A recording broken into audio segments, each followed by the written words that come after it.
that's why I'm also following that pattern. Hope you get my training pattern now. So can I move on now? So when you are using 4 MP and above now, there's another cable that we use the moment your distance is more than 20 meters. We call them REL cable, REL cables, and they are normally RJ59. REL,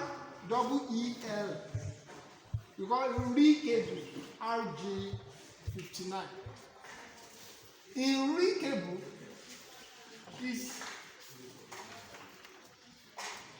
or there's another name we call it. We also call it bare copper cable. B-A-R-E, bare copper. It's either you call it REL cable or bare copper cable. Those bare copper cables, they are very, very expensive. If you are not doing 5 MP camera, you don't need them. Because if you are using them on 2 MP at shorter distance, there's no difference.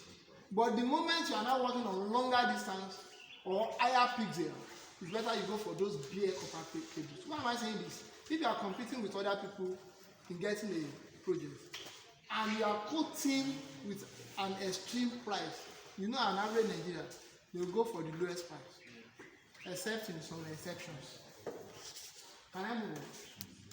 In bare copper cable now, the copper inside most of the time is 98% copper, meaning that it will allow free flow of current.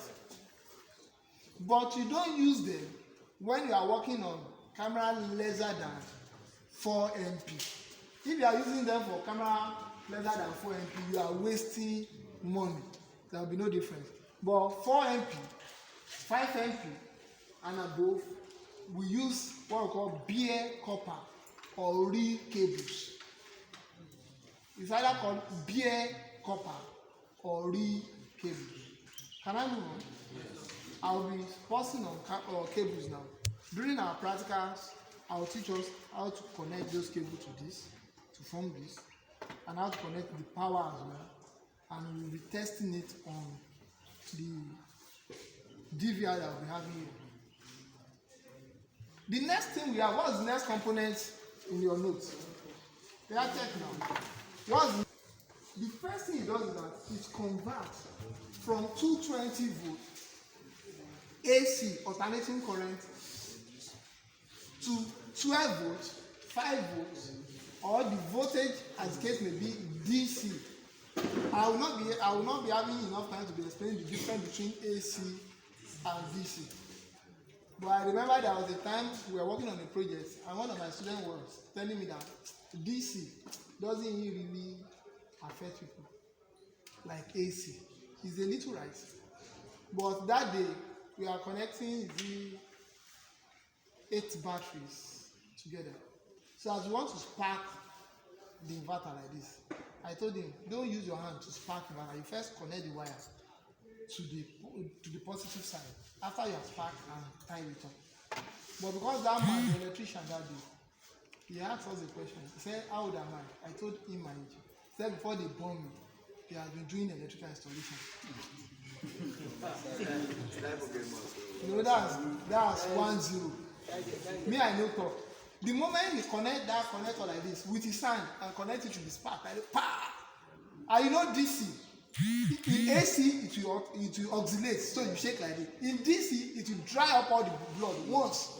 The whole blood in his hand like this, half of the blood like God dry up. I just laugh. I say, sir.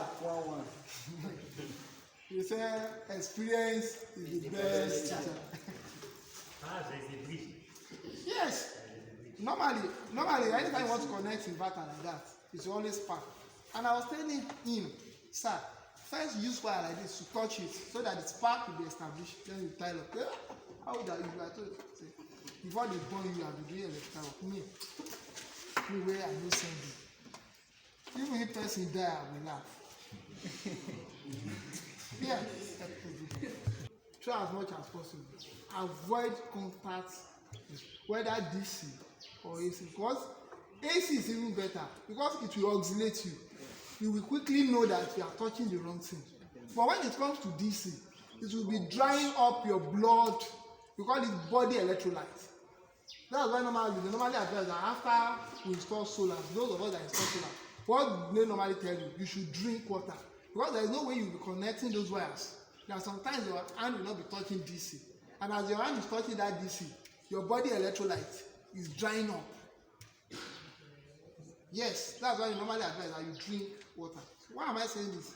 Whether AC or DC, try as much as possible to take all precautionary measures. So back to power supply now. I told you that the major function of that power is to step it down from 220 AC to 5 volts, 9 volts, 12 volts, as the case may be DC. We now have two major types of power supply. You have the one that we call the central power. This is an example of central power. And we have this type that we call unit power. But before I move on in either being a central power or unit power, we have something called power variables. Am I right or wrong? Those that study the electrical power variable. Who can give me an example of the power variable? Thank you.